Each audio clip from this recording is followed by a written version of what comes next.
Solar inverter में आने वाले फॉल्ट और उनके हल पर ये हमारी तीसरी वीडियो है। इससे पहले हमने फॉल्ट नंबर 1 से फॉल्ट नंबर 3 और फॉल्ट नंबर 4 से फॉल्ट नंबर 6 तक की वीडियो बनाई थी।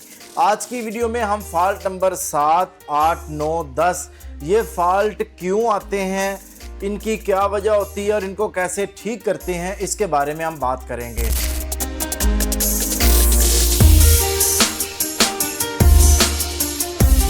बिस्मिल्लाहिर्रहमानिर्रहीम। अगर आप इस तरह की वीडियोस देखना चाहते हैं तो आप हमारे चैनल को सब्सक्राइब कर सकते हैं। तो चलिए शुरू करते हैं। हम बात करेंगे फॉल्ट नंबर 7 पे। फॉल्ट नंबर 7 बेसिकली एक ओवरलोड वार्निंग इंडिकेटर है जो कि हमें बताता है कि आपके इन्वर्टर की कैपेसिटी से ज़्यादा अभी लोड चल रहा है। अक्सर ऐसे होता है कि ये फॉल्ट कभी आता है और चला जाता है। इसका मतलब ये है कि आपके इन्वर्टर पे कोई चीज़ ऐसी चली है जिसका स्टार्टिंग टार्क लोड बहुत ज़्यादा था कुछ टाइम के लिए, और जैसे ही वो मोटर रनिंग में आ गई तो 7 नंबर का जो फॉल्ट है वो ख़त्म हो गया। तो अगर कभी ऐसा हो कि 7 नंबर का फॉल्ट आए और चला जाए तो इसका मतलब है कि कोई चीज़ ऐसी है जिसका टार्क लोड बहुत ज़्यादा है। लेकिन अगर अभी ऐसा हो कि मुसलसल 7 नंबर का फॉल्ट आता रहे और एक मखसूस टाइम के बाद लोड भी बंद हो जाए, इन्वर्टर आउटपुट देना बंद कर जाए, तो आपको समझ जाना चाहिए कि आपका जो लोड है वो इन्वर्टर की कैपेसिटी से ज़्यादा लोड चल रहा है। यही वजह है कि हम अपने तमाम कस्टमर्स को और अपनी तमाम वीडियोस में ये बात कहा करते हैं कि आप लोग 80% तक इन्वर्टर पर लोड डालें, इससे ज़्यादा लोड ना डालें।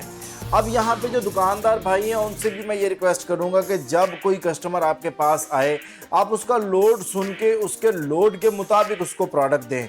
अगर उसका लोड के मुताबिक उसको 4 किलोवाट का इन्वर्टर लग रहा है तो 4 लगाएं, 6 लग रहा है।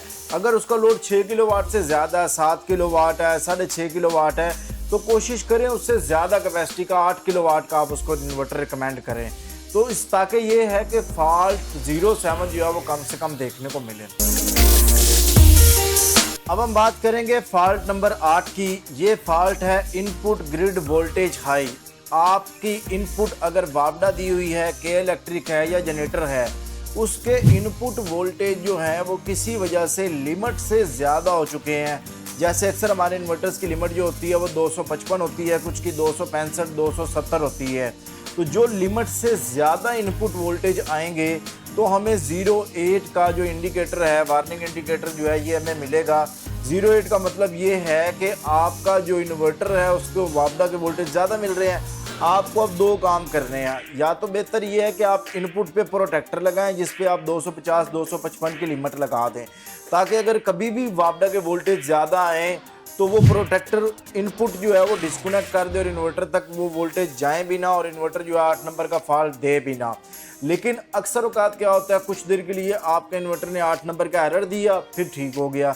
ऐसा क्यों होता है कि वापडा की तरफ से कुछ देर के लिए वोल्टेज ज़्यादा आए और जैसे ही वो वोल्टेज रिवर्स हुए 220, 230, 240 पे आए तो वो वार्निंग इंडिकेटर 8 नंबर जो है वो ख़त्म हो गया है।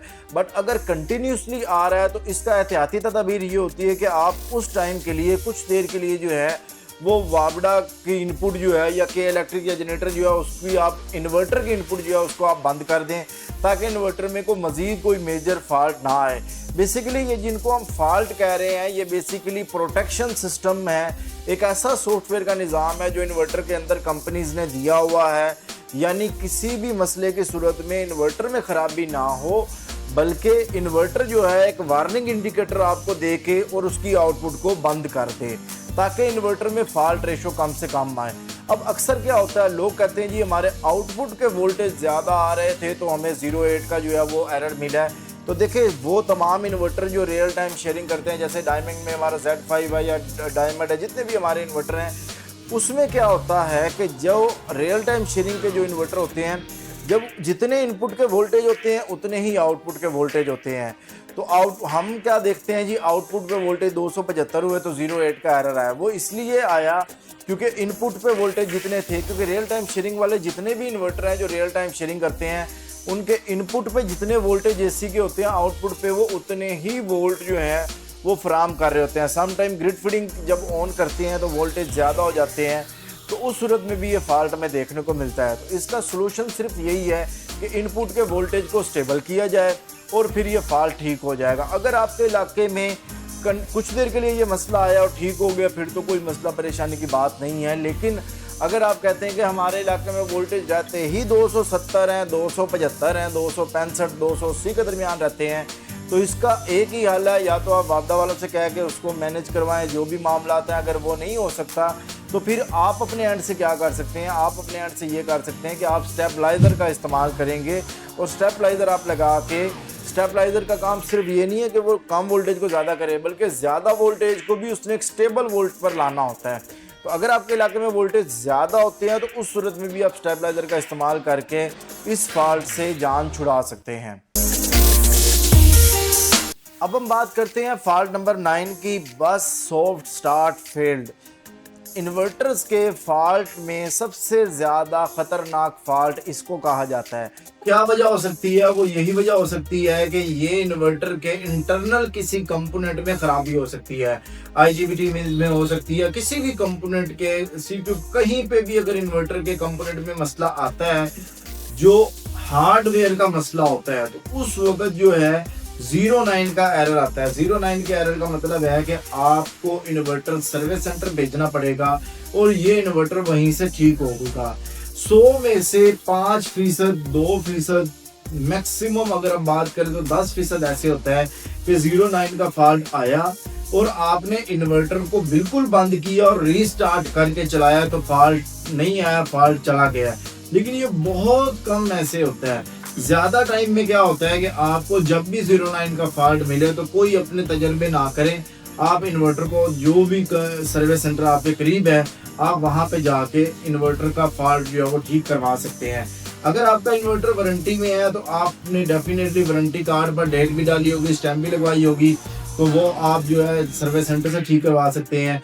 बट अगर आपका इन्वर्टर वारंटी से आउट हो गया है तो तब भी मैं आपको ये रिकमेंड करूंगा कि आप कंपनी के ही सर्विस सेंटर से ठीक करवाएं, ताकि आपका जो प्रोडक्ट है उसमें वही पार्ट्स लगें जो उस प्रोडक्ट के लिए बने गए हैं।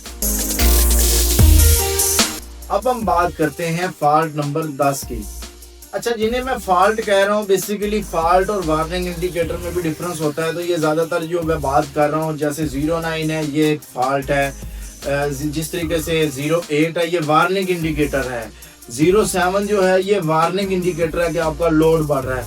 इसी तरीके से जो 10 नंबर का फॉल्ट है ये भी एक वार्निंग इंडिकेटर है। वार्निंग इंडिकेटर हमें बता रहे होते हैं कि ये वजह है।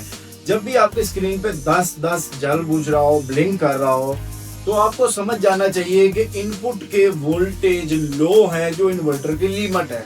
यानी 170 से वोल्ट जैसे ही कम होंगे तो इसका मतलब ये है कि आपका इन्वर्टर जो है वो 10 नंबर का इंडिकेटर देगा। 10 नंबर का अच्छा लोड भी चलाएगा, सब कुछ ठीक चल रहा होगा, लेकिन क्या होगा 10 नंबर का इंडिकेटर लाजमी आ रहा होगा, जल रहा होगा, बुझ रहा होगा, बेल भी बज रही होगी अगर बजर ऑन की हुई है तो। अब इसका हल क्या है? अगर तो ये कुछ टाइम के लिए हुआ है तो आपने क्या कर सकते हैं कि आप वेट कर सकते हैं, इनपुट बंद कर दें इन्वर्टर की, ताकि ये है कि बहुत ज़्यादा वोल्टेज लो ना हो और इन्वर्टर को मसला ना हो। लेकिन अगर आप समझते हैं कि मुसलसल हमारे इलाके में तो वोल्टेज रहते ही लो हैं, हमारे इलाके में कभी कभार 170-80 वोल्ट आते हैं, नहीं तो 120, 30, 40, 50 वोल्ट आते हैं, तो इस सूरत में भी आपको वही काम करना पड़ेगा जो 08 में आपने किया कि आपको स्टेबलाइजर लगाना पड़ेगा। अगर आप एक्स्ट्रा प्रोटेक्शन करना चाहते हैं तो उस सूरत में भी आपको वोल्ट प्रोटेक्टर जो है वो लगाना पड़ेगा और उसमें लिमिट सेट करनी होगी कि अगर इतने वोल्ट से कम होते हैं तो इन्वर्टर की इनपुट जो है वो बंद हो जाए। तो दोस्तों इस वीडियो में हमने फॉल्ट नंबर 7 से फॉल्ट नंबर 10 तक जो है वो चीज़ें शेयर की हैं। हमारी जो नेक्स्ट वीडियो होगी उसमें हम अगले जो 4 फॉल्ट आते हैं या वार्निंग इंडिकेटर आते हैं हम उन पर बात करेंगे। हम इसी तरीके से एजुकेशनल वीडियोस बनाते रहते हैं। अगर आप इस तरह की वीडियोस देखना पसंद करते हैं तो आप हमारे चैनल को सब्सक्राइब भी कर सकते हैं। आपको अगर ये वीडियो अच्छी लगे तो दोस्तों के साथ शेयर कर दीजिएगा ताकि किसी का भला हो जाए। जिसके पास ये इन्वर्टर लगा हुआ है उसको कभी भी कोई मसला है तो वो परेशान ना हो, उसको पता हो कि ये वार्निंग इंडिकेटर है या फॉल्ट है। फॉल्ट में क्या होता है कि हमें जो प्रोडक्ट है वो सर्विस सेंटर भेजनी पड़ती है और वार्निंग इंडिकेटर में क्या होता है कि वो हमें इंडिकेट कर रहा होता है, बता रहा होता है कि ये वजह है जिसकी वजह से आपको ये सामना करना पड़ रहा है। तो उम्मीद करते हैं कि आप हमारी नेक्स्ट वीडियो में भी हमारा साथ देंगे और इस वीडियो में अच्छे मोहब्बत भरे कमेंट्स दे के हमें हमारी हौसला अफजाई जो है वो करेंगे। बहुत शुक्रिया। आपको बताते जाऊं कि हम ज़्यूनिक के ऑथराइज डिस्ट्रीब्यूटर हैं। अगर आप ज़्यूनिक की कोई भी प्रोडक्ट परचेज करना चाहते हैं तो आप हमारे स्क्रीन पर दिए गए नंबर पर राब्ता कर सकते हैं। यह सेल्स डिपार्टमेंट का नंबर है जहां पे सिर्फ खरीदो फरोख्त होती है, यहाँ पे टेक्निकल इंफॉर्मेशन नहीं होती। किसी टॉपिक पर आप चाहते हैं कि मैं टेक्निकल मालूमात आपको फराहम करूं तो कमेंट सेक्शन में आप वो मुझे बता सकते हैं। बहुत शुक्रिया सब दोस्तों का। अल्लाह हाफिज़। पाकिस्तान जिंदाबाद।